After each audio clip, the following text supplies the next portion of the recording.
My name is Alex. I'm head of product in GetBlock.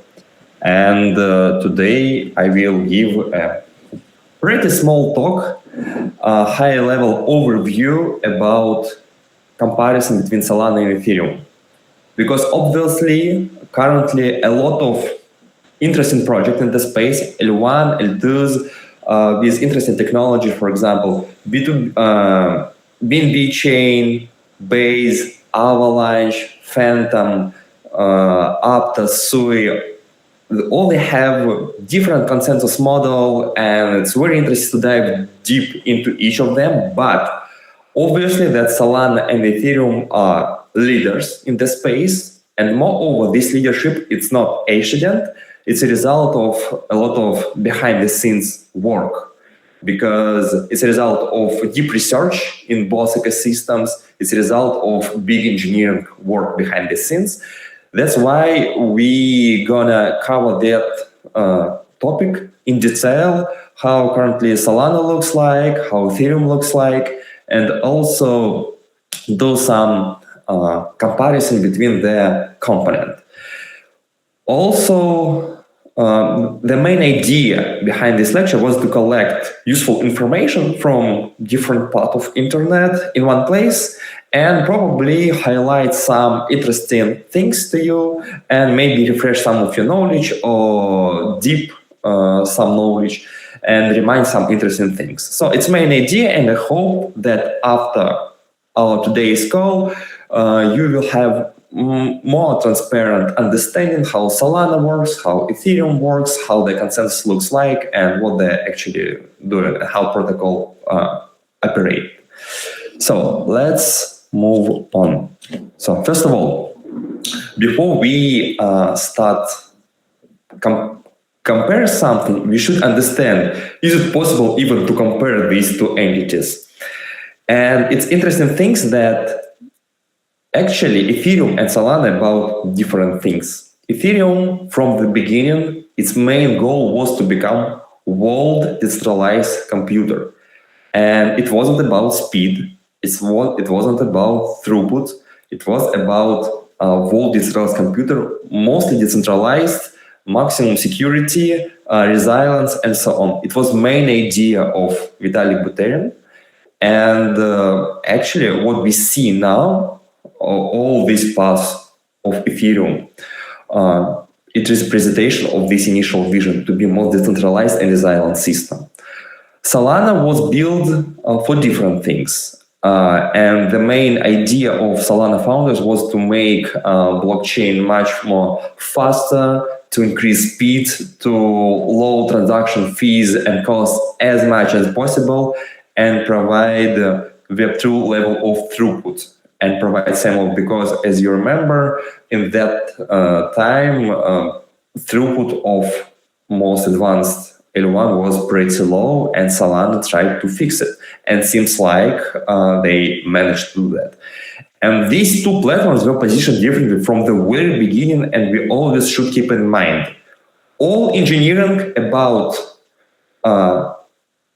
compromises and assumptions. And even if some things looks like a disadvantage, probably this disadvantage is a compromise to make this big goal, like resilience, for example, or high speed, more strong.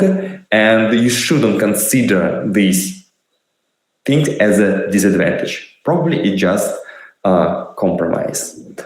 Okay, let's move on. First of all, let's look at the number of validators.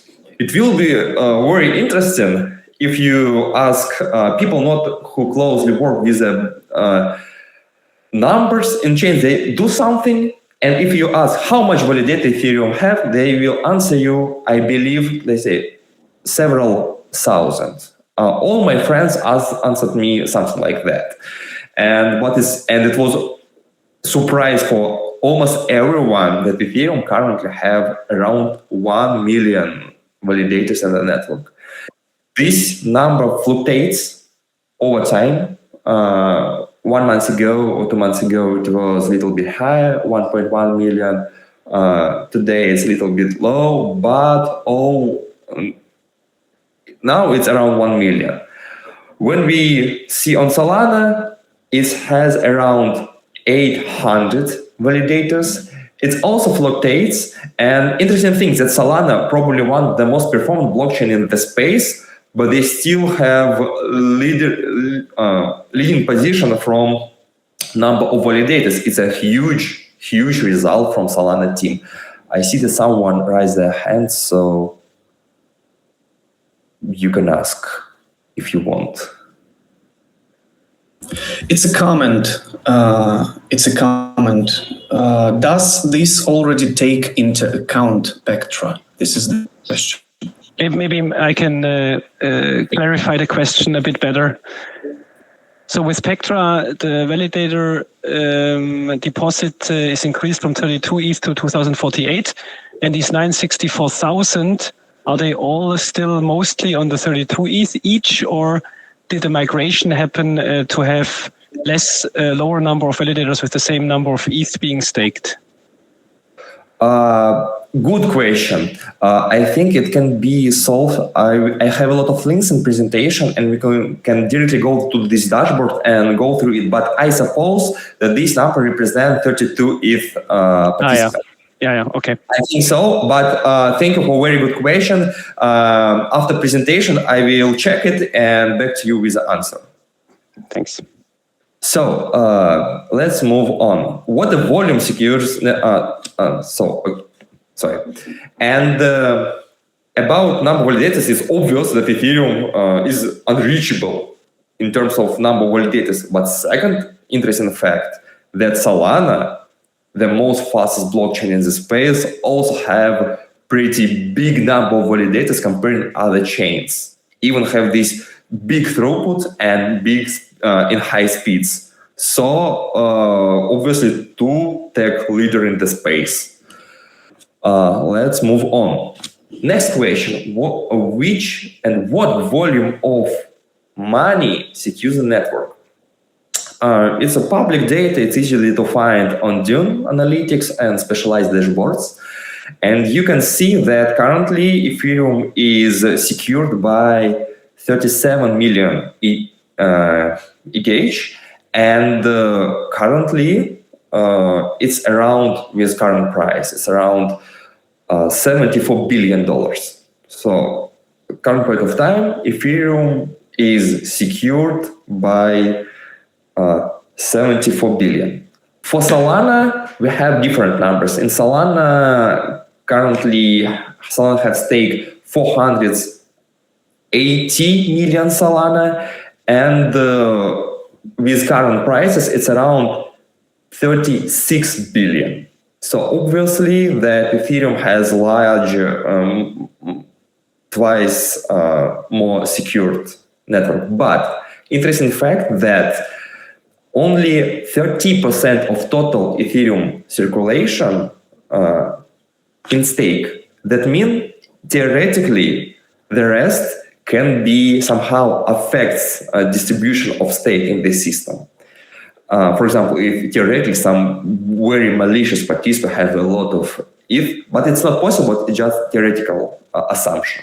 In case of Solana, situation pretty different. We have 68% stake, and that means that rest of supply can't affect current stake distribution. And even Ethereum has larger volume that secures network, Solana more predictable from this perspective.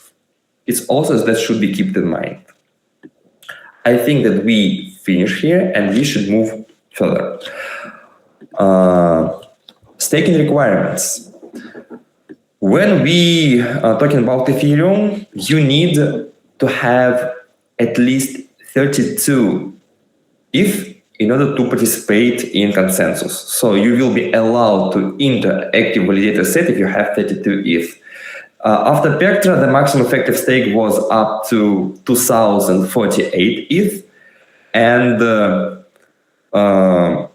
if your stake fall below 16 ETH, you will be removed from the active validator set. It's how it works in Ethereum. In Solana situation, it's pretty different. You don't need some formal minimum stake to enter to active validator set, but here we have pretty another economic situation, because in order to be participant of active validator, in order to get to epoch, in order to be participant of active validator set, you need cover cost for Solana validator operation. And currently cost in Solana pretty high. You need to pay 1 sol per day just for voting. So every day you as a validator spend around 1 sol in order to cover your costs. And it's continuous cost. You should pay every day 1 sol. When the more hardware for Solana is pretty expensive, and we all know that fact. So you have pretty high costs to be Solana operator.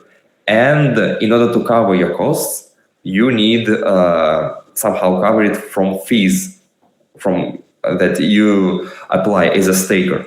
And economically, it will be relevant for you to run your validator if you have this amount of stake, and obviously it's pretty high. And it's very difficult to become a solid Solana validator if you don't have this amount of sol and digital asset. And from staking requirement, Ethereum much more easy to be validator in Ethereum, and also it directly affects decentralization, because it's much more easy for participant. It's much easier for participant to enter the Ethereum ecosystem. So let's move on.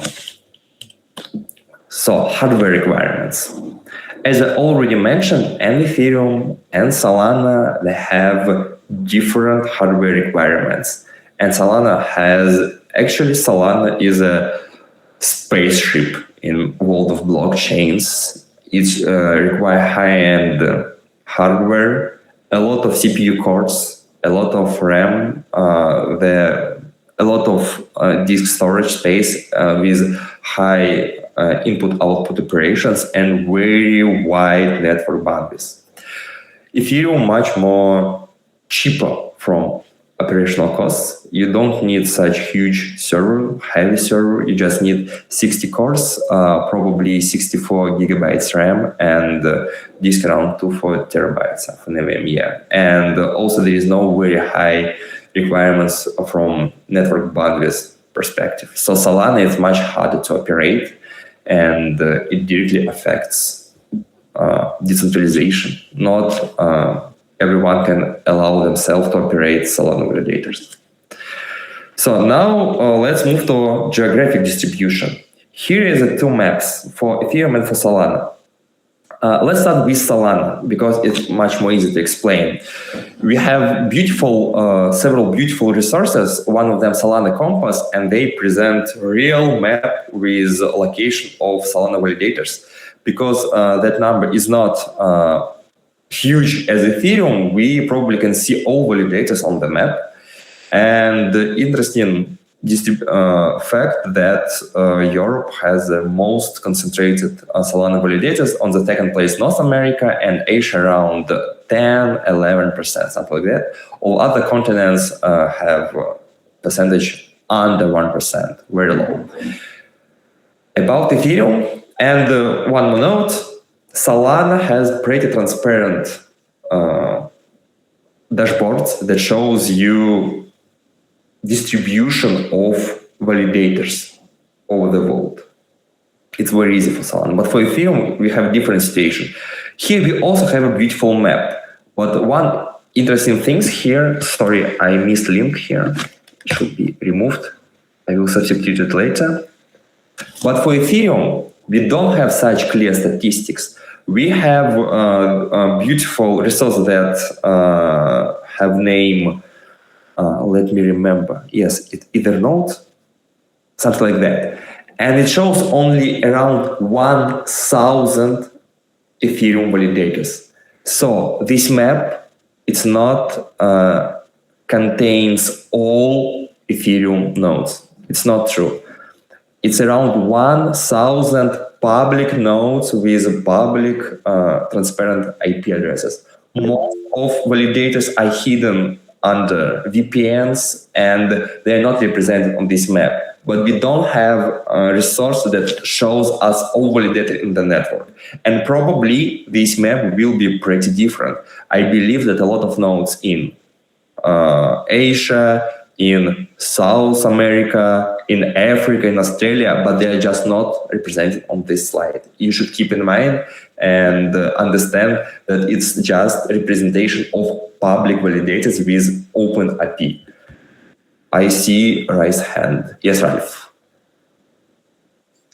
But isn't it also that typically when you have a staking operation for Ethereum and there are customers who stake with you as a staking provider, that given that every 32 ETH a new validator is to be spawned, that typically one provider would maybe have 10 or 100 or maybe even 1,000 validators that are different validators, but they are run by the same operator, and therefore, even though you only hear about these 1,000, the actual distribution might not be so far away from it, because the one validator that is public is maybe just an example of the overall number of validators they have, right?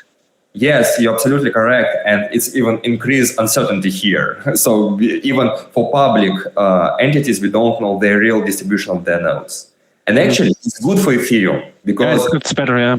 Yeah, because Ethereum actually they target this goal. They target this decentralization goal, and it was initial idea. So we shouldn't consider it as a disadvantage. Otherwise, it's a really advantage of the network because it's highly distributed. Yes, thanks for great comment here. It's absolutely true. So let's move to the next slide. One more important thing.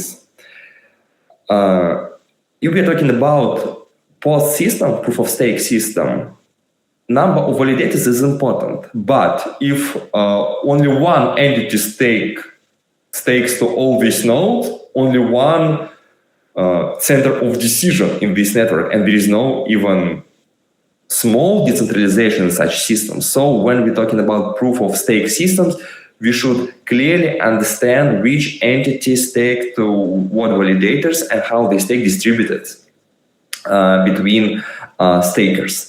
And here we can find very good dashboards, and Dune, it had two staking dashboards. It's the most popular dashboard about Ethereum staking.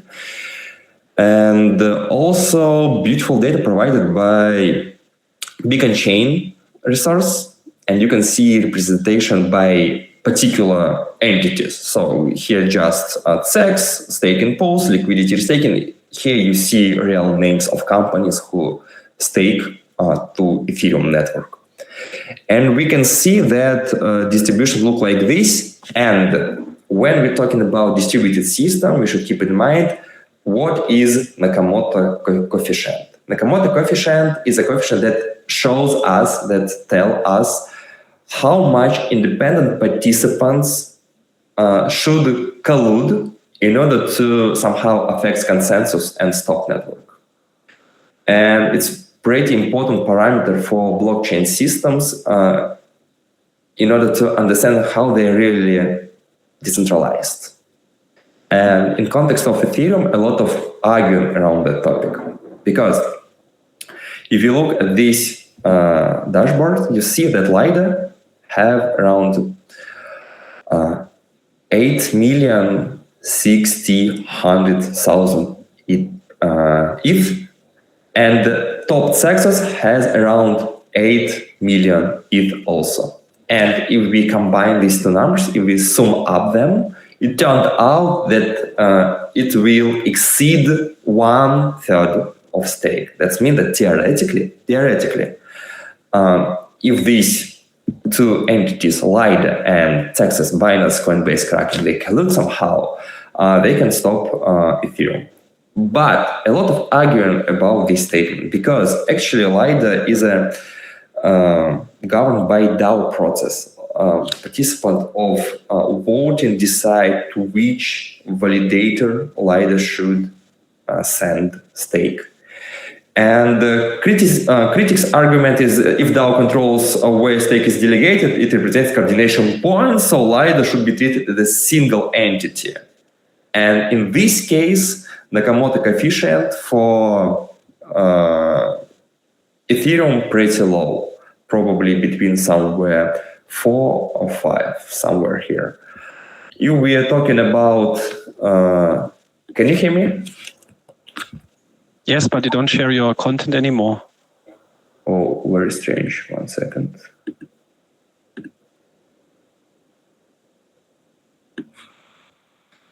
Now it's okay, right? Yes. Okay, great. Thank you. Supporters' argument is all operators independent. As I showed on previous slide, LIDA distributed their stake between their partners, and there are very complex voting process which partners should be included. Actually, it's a proficient teams with deep DevOps expertise who run validators pretty long period of time. They're also public companies, and they have some reputation. It's not just random companies that want to be that won't get stake from LIDA. It's a good names, and it's difficult to imagine that a lot of these participants of LIDA staking will be collude somehow in order to affect Ethereum network. But theoretically, it's possible. So it's a philosophical question, and you can take your side in this discussion. But I think it's just a theoretical discussion, because obviously LIDA do everything in order to increase level of decentralization. And I had talked with members of their team, and they actually worry about how to make it more decentralized and more transparent. They do their best to provide this level of decentralization for network. That's it about Ethereum. Let's move to Solana.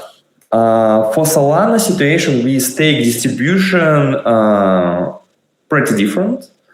And even large individual staker has slightly above 3%. So if you go to Solana Compass or Solana Bridge, you will find that top validators has a little above 3% of overall stake.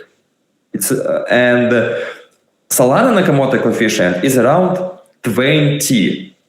And it's meaning it would take around 20 independent validators to reach the critical threshold to stop Solana. And it also seems impossible practically. Theoretically, it's possible, but practically, it's almost impossible to do it invisibly from other participants. So it's just some theoretical discussions. Distribution can be found on this image. You can do it such diagram yourself. You can just parse list of all validators with their stake and classify validators by their activity, official activity, and you will find this level such dashboard. So here we have a link to Dune dashboard here. It was composed myself by analyzing the dashboards. Okay, seems like that we finished with economical part. And now we can move to more technical part. And here we will discuss in detail how real consensus mechanism works in Ethereum, how it works in Solana. And this part will have pretty big amount of text. Sorry for that, but I believe it will help you to do it, to go step by step through this text and understand it better. I did my best in order to make as simple as possible, but it will be a lot of text here. So before we start, we should remember that Ethereum and Solana both proof of stake chains, but their internal implementation drastically different. It's absolutely two different tech beasts, and with the strongest teams in this space from consensus perspective, I think. And they use two separate two absolutely different approaches. If we're talking about Ethereum, Casper is combination of LMD Ghost for fork chaos and Casper for finalisation.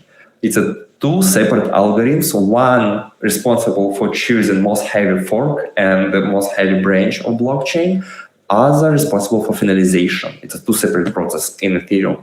When we're talking about Solana, proof of history concept and our BFT, and proof of history responsible for ordering events.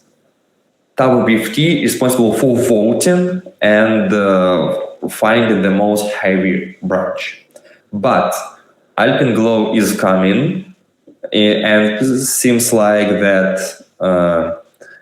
somewhere in mid of this year it will be released, and proof of history and Tower BFT will be removed from protocol. But in this presentation, I decided to tell you how it works now. When Alpenglow will be released, I will redo presentation and show another version of it, how it works with Alpenglow. Yes. So one more thing that I should highlight from this slide, that in Ethereum, block is produced each 12 seconds. In Solana, it produced each 400 milliseconds, so sub-second time frame. But actually, Solana don't have block; it have some slices, or it would be.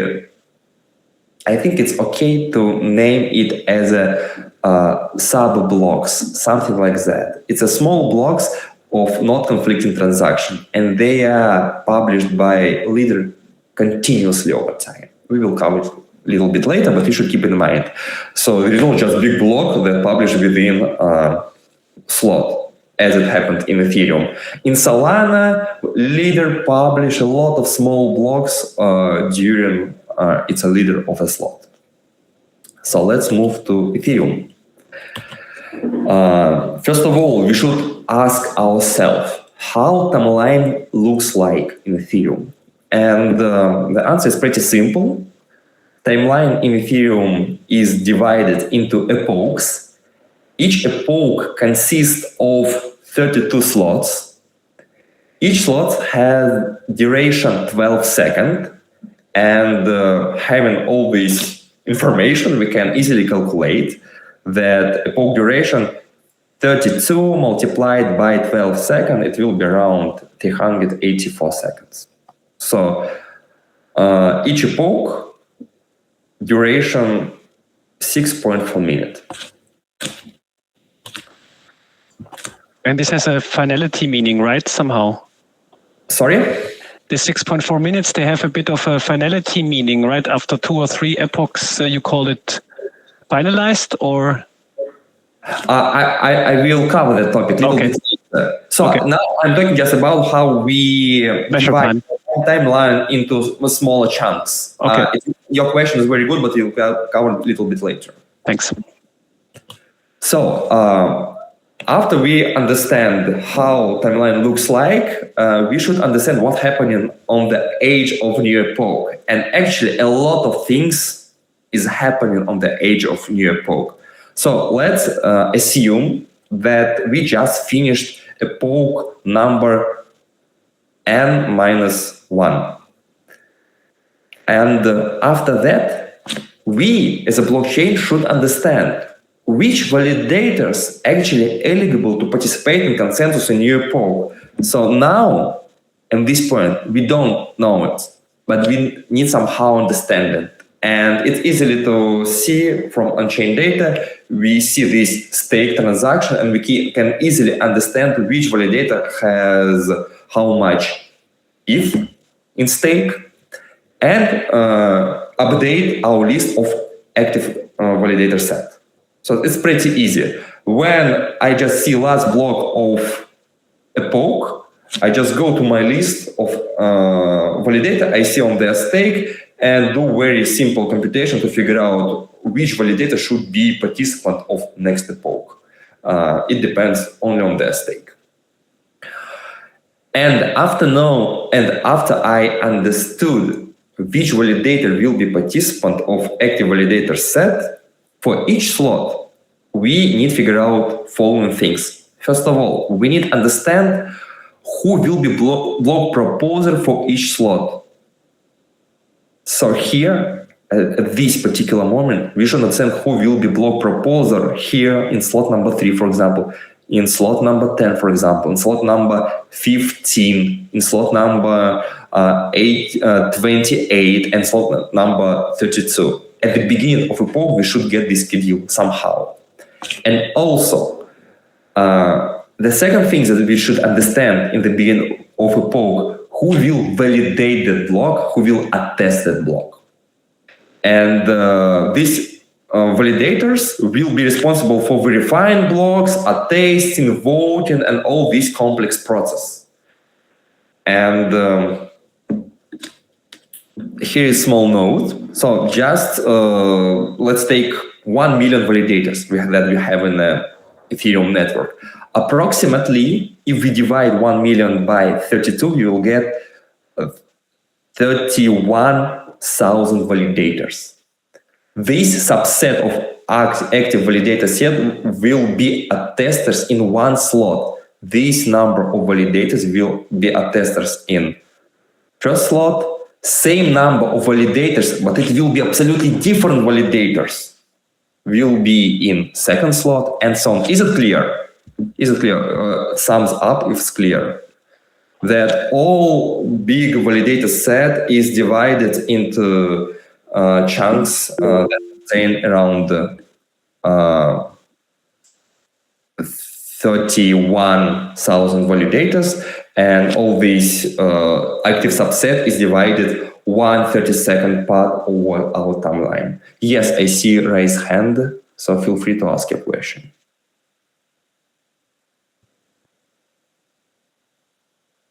Okay, if not, we can move. Moreover, one more comment. When we're talking about attesters of slot, in order to reduce complexity of P2P messaging and so on, these validators also divided into committees. And from protocol perspective, the maximum number of committees for each slot around 64 committees. So this amount of validator is also divided into 64 committees. And by simple math, we can get number of 480 validators for each committee. So I just want to repeat. In the beginning of epoch, we understand schedule for all block proposers, 32 block proposers, and we understand which subset of validators will be attesters for each slot. It's actually what we get in the beginning of the epoch. And here, what happening next? It's just what I mentioned earlier, a lot of text here. I will go step by step. Please ask question. If something unclear for you, I will try to answer. First of all, block proposer constructs a block and propagates it across network via P2P network. I have my local mempool, I get this transaction, I compose block, and I send it over network, not just to my neighbors, not just to my neighbors from committees, or not only that 1/32nd part of validates. I send it to everyone, But only validators that are assigned as a slot committees will attest it. So actually, only this number of validators will be mostly interested in that block. Then, let's assume that all attesters in this slot, this number of validators, they get my block that I produced, and now they need to do something. What we mean under that doing something? First of all, they should use LMD ghost rule, and they should find the heaviest fork, heaviest branch of the blockchain. Also, they should use Casper rules to vote for source checkpoint and target checkpoint. Probably a lot of terms from it is not clear for you now, and I will try to explain that a little bit later. But now we should keep in mind that me as a tester, when I get block, I should do 3 actions. I should vote for LMD ghost, I should vote for source checkpoint, and I should vote for target checkpoint. And then I form my message and send it to network. It's not a transaction. It's a just P2P message that I send to other participant of network. Then, what happened with this attesting message?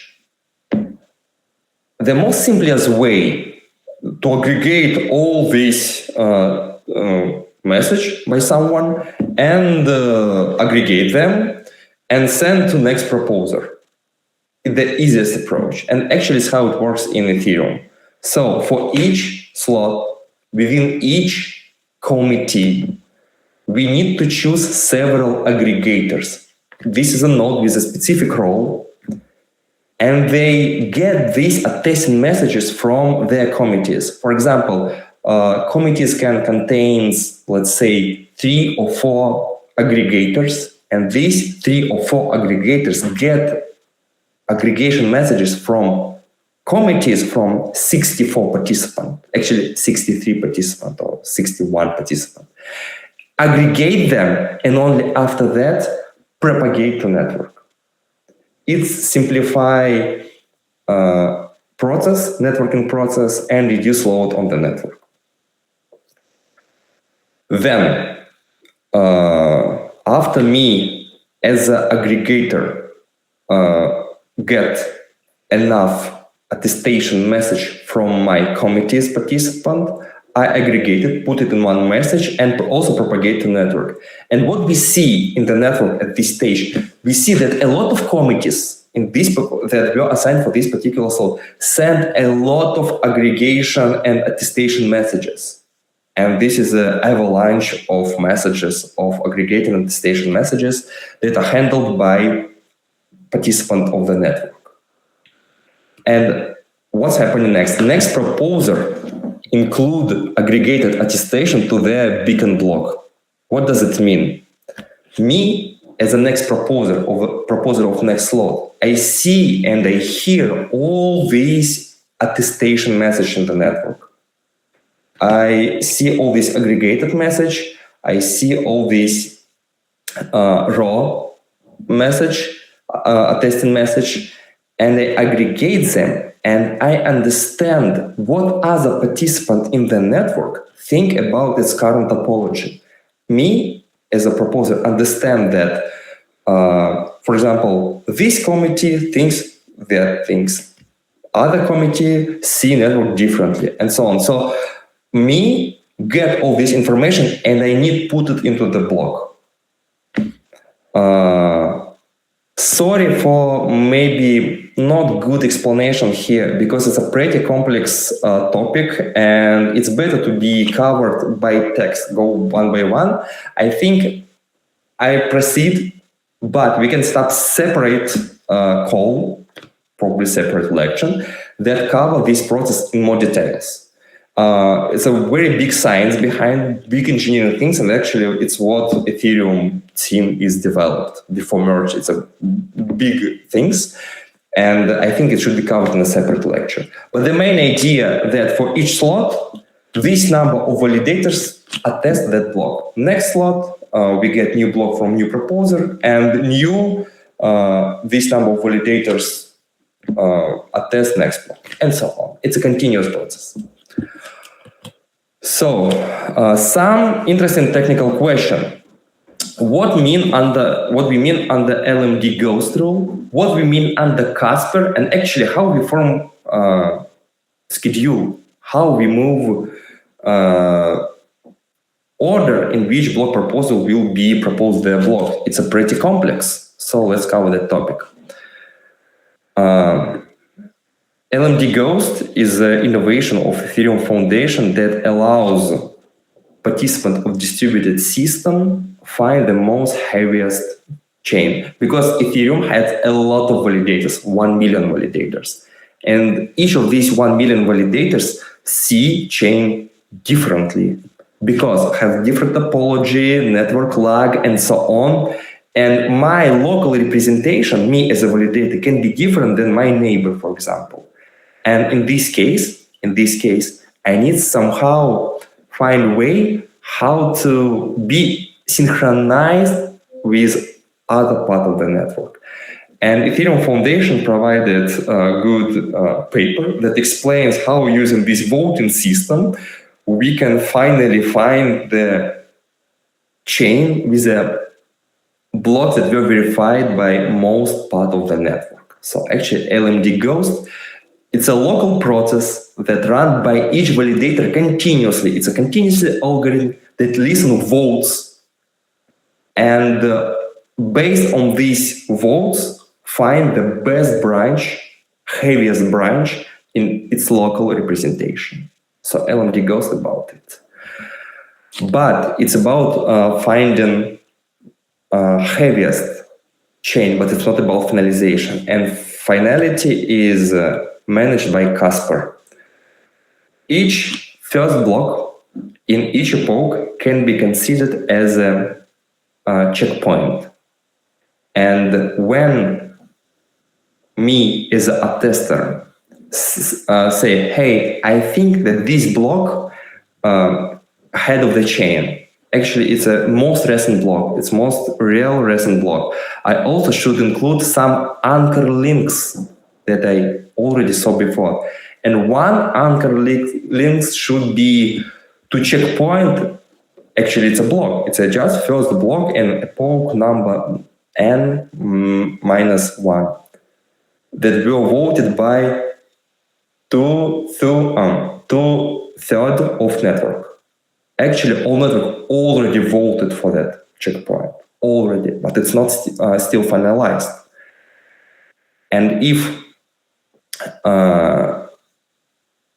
so, me as an attester should show this checkpoint as a first checkpoint, and then I should show second link to still not validated checkpoint, still not approved checkpoint by most of the network, by more than two-thirds network. I believe that recent block that I saw as a validator, it's a head, and I see that the checkpoint that already validated by system, and I believe that this checkpoint is not validated by, I believe it's correct. And it's how it's gonna happen. So you as an attester, sorry.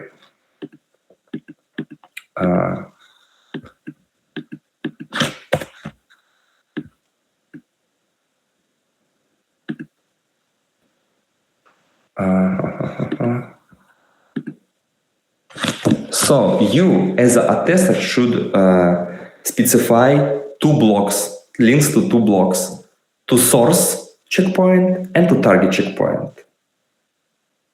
For example, we are here and me as a tester, I see new block.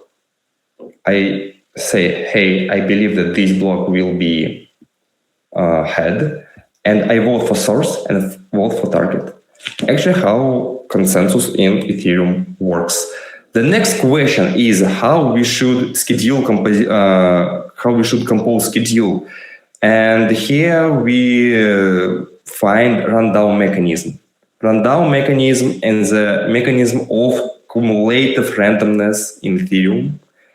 And it's pretty interesting algorithm that allows network to have source of randomness that can be used for generation of schedule.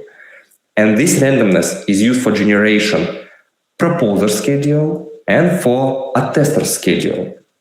In details, you can get familiar with it on this slide. I need to go further because we actually don't have enough time. But on the slide, I showed how it works. If you have questions, feel free to ping me. I will explain it in details.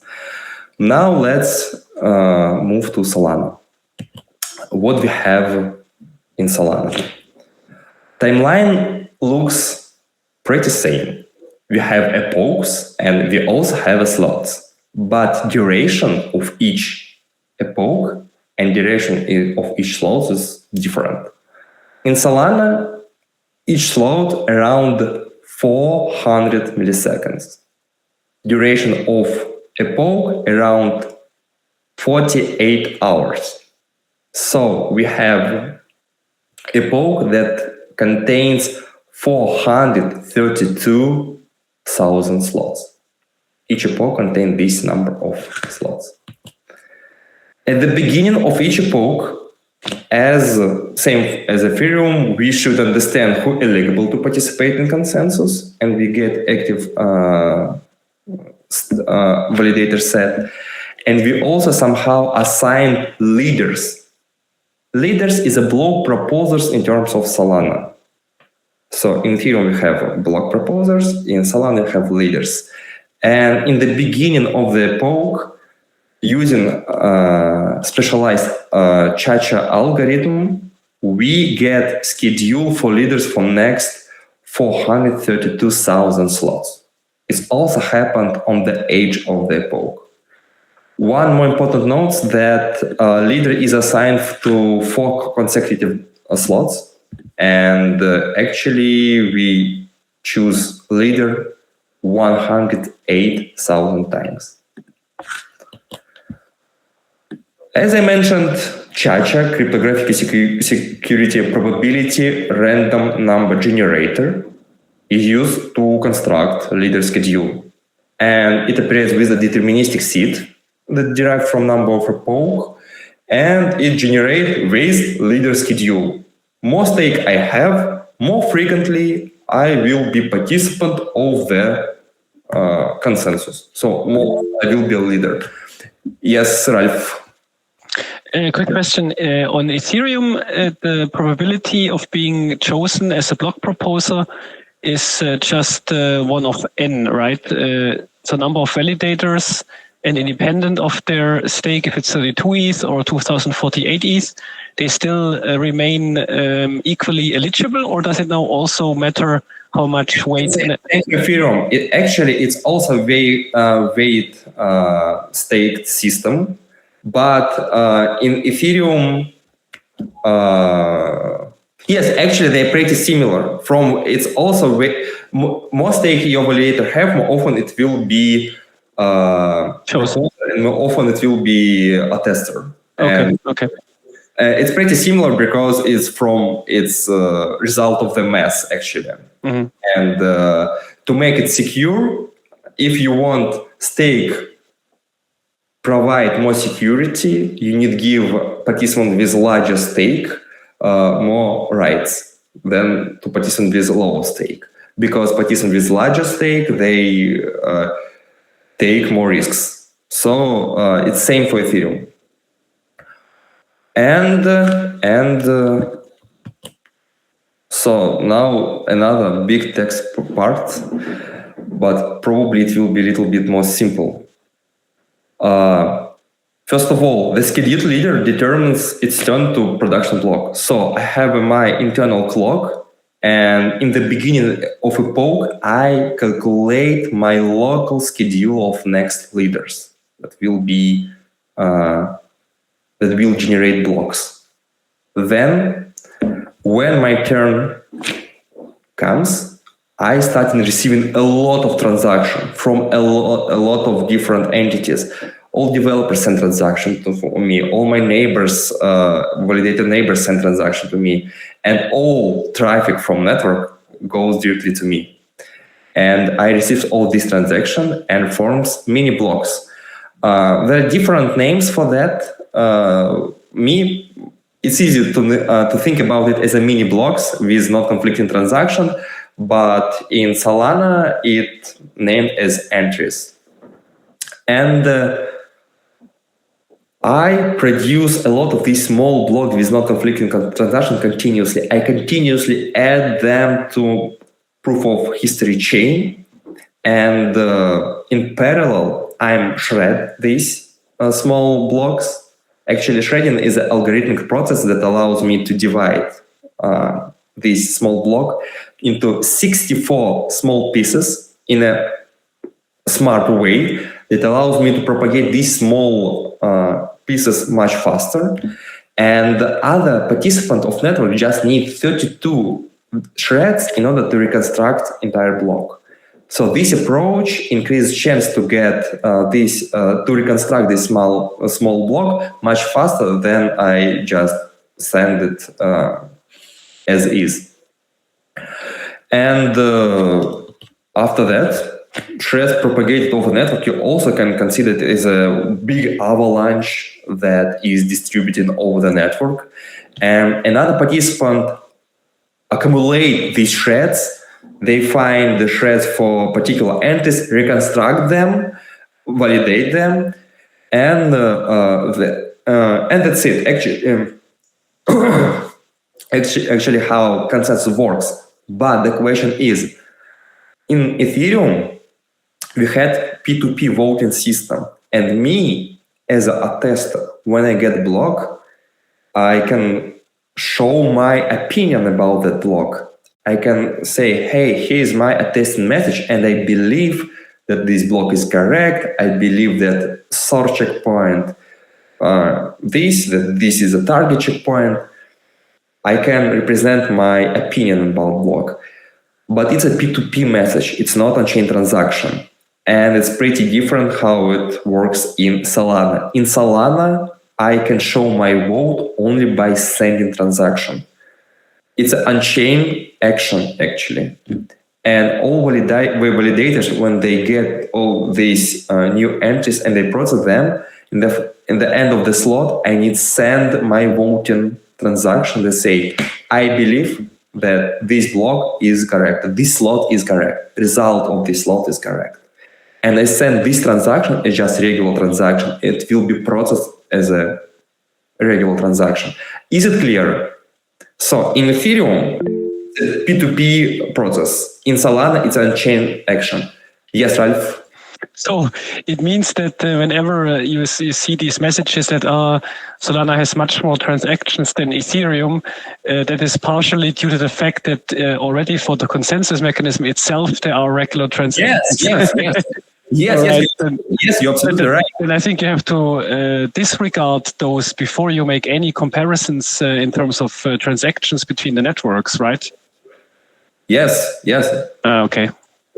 And actually, more than 50 or even 60% of transaction in Solana blocks, they can be just voting transaction. Okay, that's very important to know.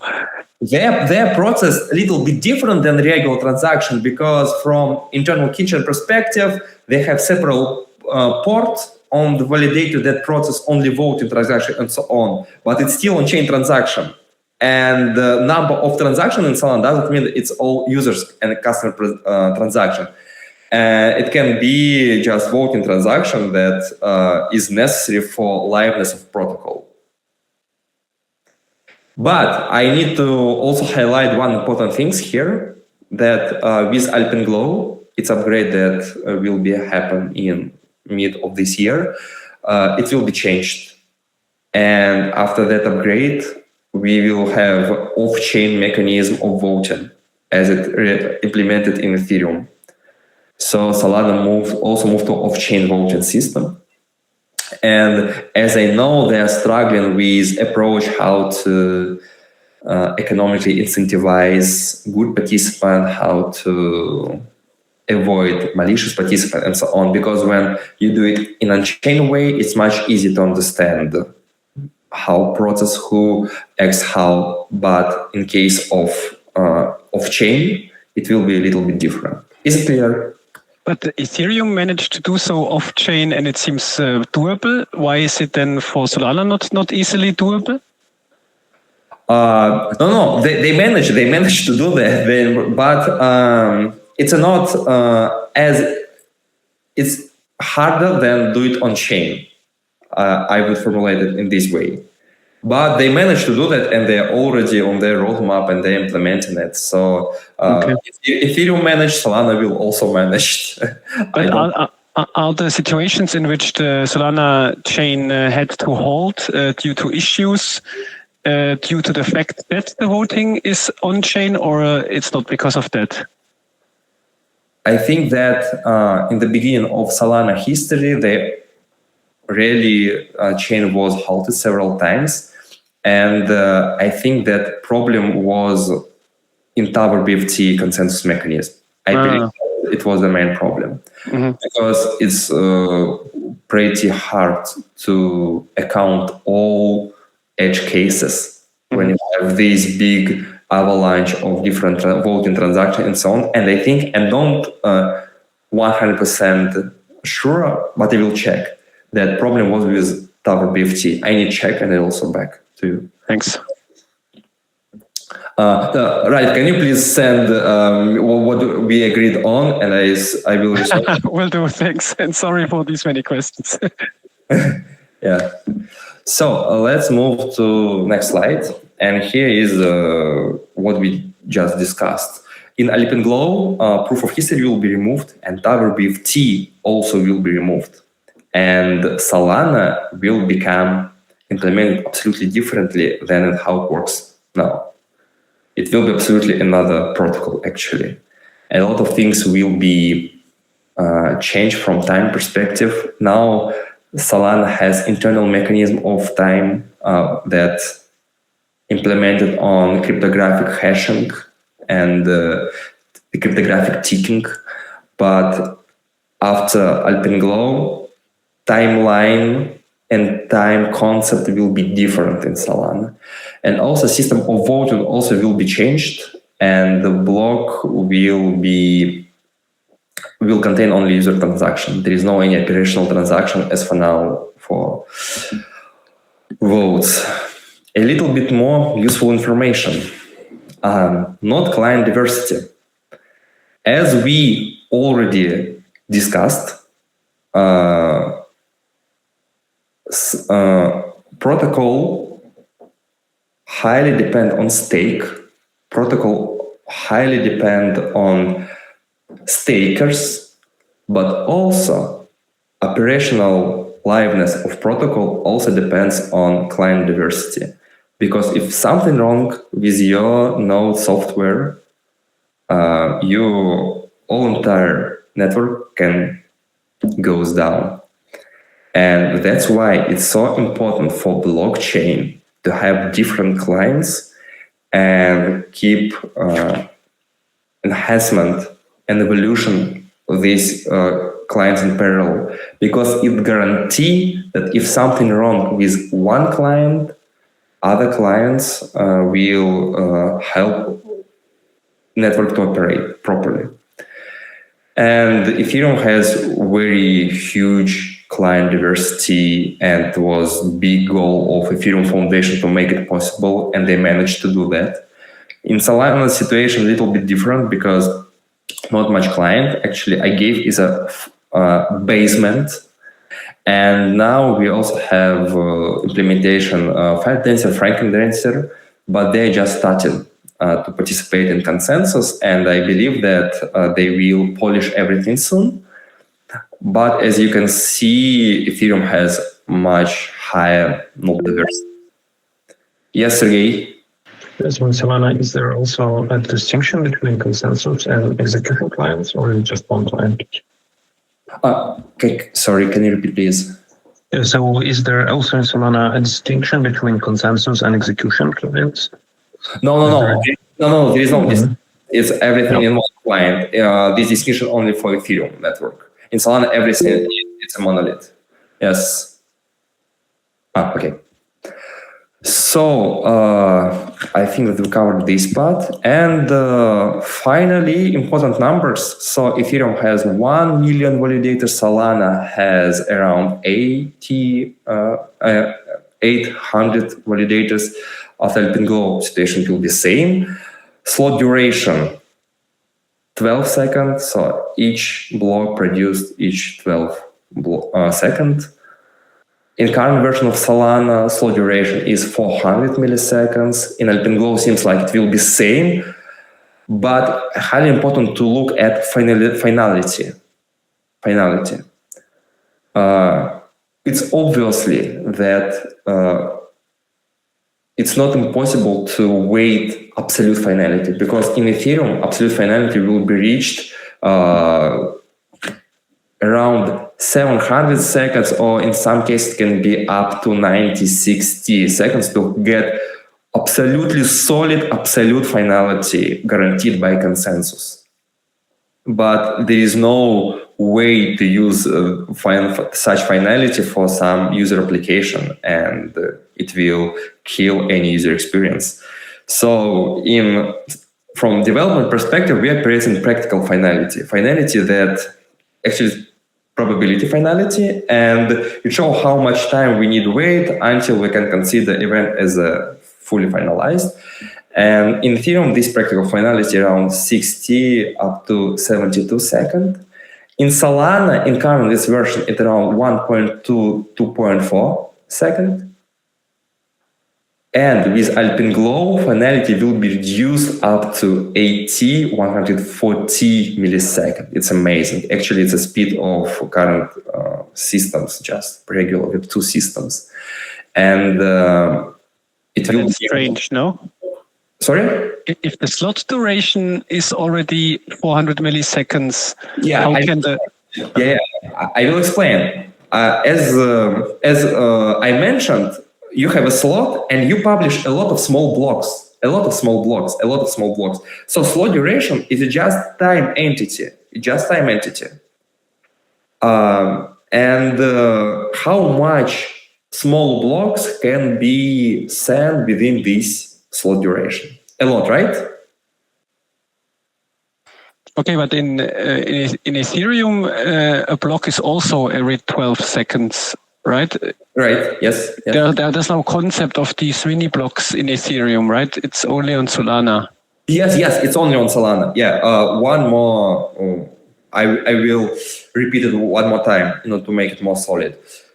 In Ethereum, we have one slot, and we have only one block produced within this slot. From development perspective, just one object that produced in one slot in 12 seconds.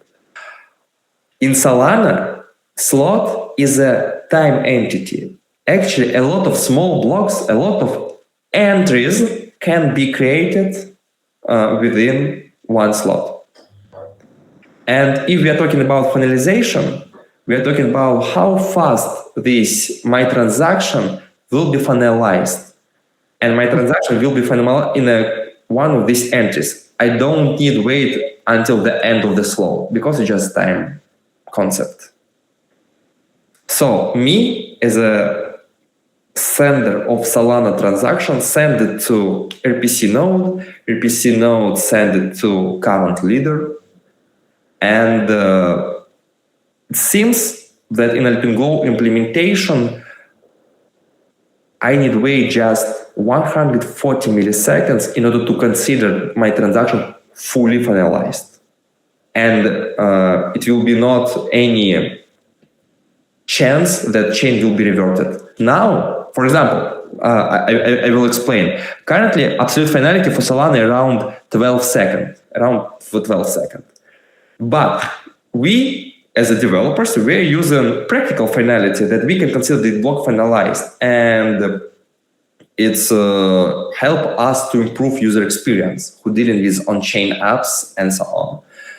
But it's still possible situation that I shown new customer balance, they top up, they send, for example, some operation, they send me money, I showed numbers, but then chain was reverted in Solana. It's still possible, theoretically, but it's still possible.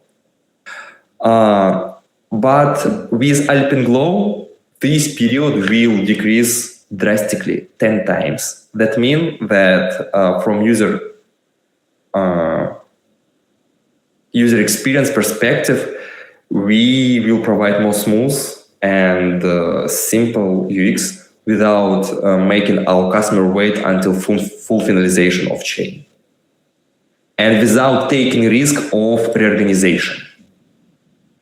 Is it clear? More or less.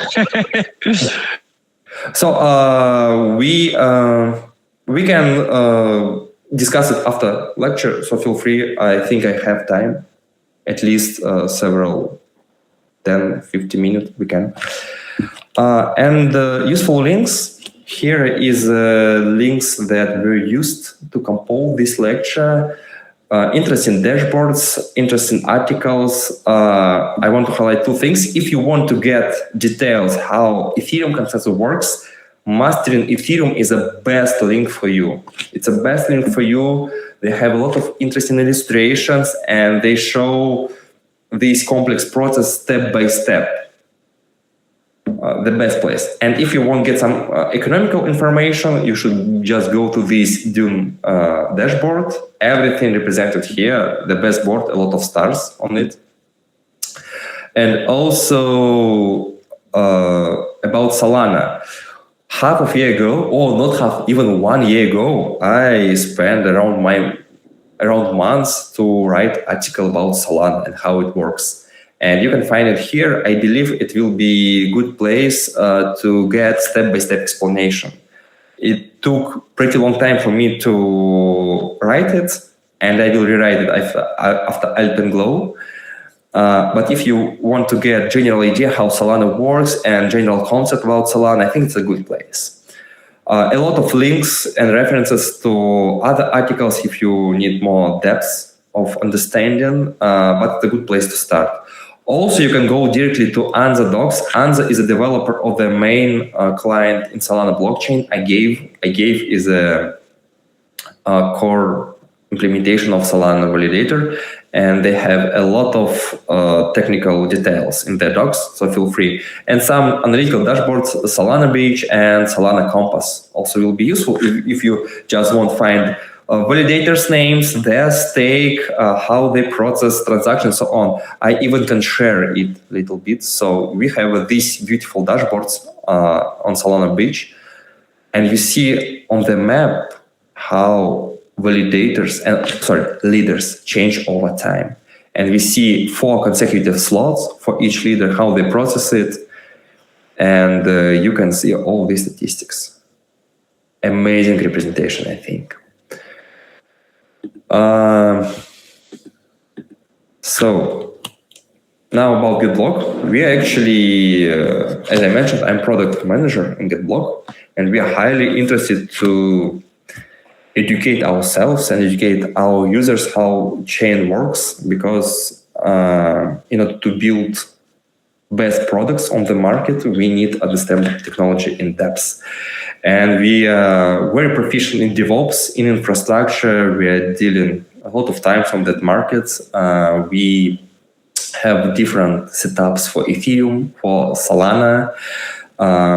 Last month, we delivered updates on Solana chains. Now we can send transaction much faster, and our nodes can be used for HFT trading with very low latencies. We can provide any index data, and for Ethereum and for Solana. So feel free to ping us if you need something, if you need some consultation here, if you need some insights about how it works. We are glad to share with our knowledge with you, happy to help with your infrastructure, to solve your challenges that you have. And also looking forward to your comments. Probably you need something. We can help almost everything in the infrastructure space. It's our Solana offer. You can find it also in our documentation and contact and questions. So it's our contact QR code. You can also feel free to DM me directly in Telegram. I will be glad to answer all your questions from our products, from some technical implementations, from our research, and so on. Yes, that's it.